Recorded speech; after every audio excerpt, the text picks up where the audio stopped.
what I'm going to do is a quick demonstration of removing the gear covers below on the underside of the sewing machine. So this short little video is a quick demonstration of taking the gear covers off and a quick discussion and example of cleaning the bottom rods and then putting the gear covers back on and getting the sewing machine back up.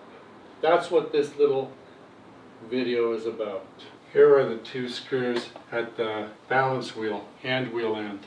The two screws, one is there, and now you can see that one there. I'm going to take this one first, and now this one.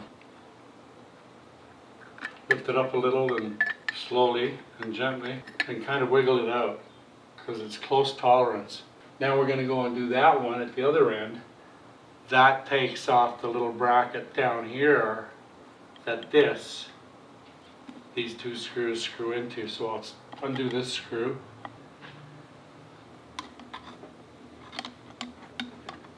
Yes.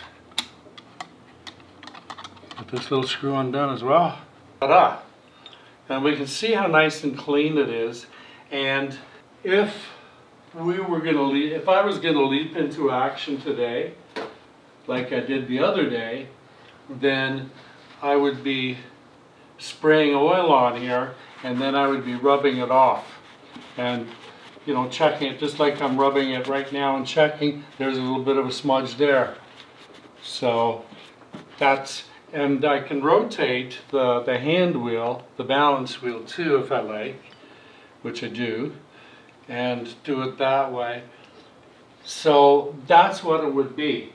And of course, you know, one of the main events is the process of cleaning this moving rod.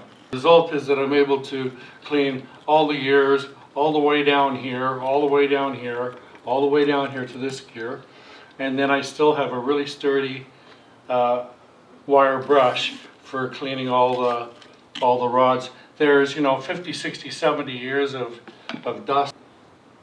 Yeah, this one was really dirty inside. The reverse is to take this, gently shimmy it into position, get the correct screw. Yep, good stuff. There, it's going on nice, and the machine is nice and clean. And here there is an indentation, and that's for that. So we'll line up that screw hole there. Maybe I'll get a straight bead on that one. There. We'll take her. This one should be really close. Good. Now I have to find a screw at the other end. But you know what? I did find a screw on the floor. And where did I put that? I put that in a 201 bag. There. Easy peasy. That was a pretty short video, so I hope you made it all the way through to the end. And this was not blurry, so it's a lot shorter than what the blurry part was, but I think it's a good story. It gets the message across. Thanks for viewing. As always, have fun, stay safe. Adios, amigos.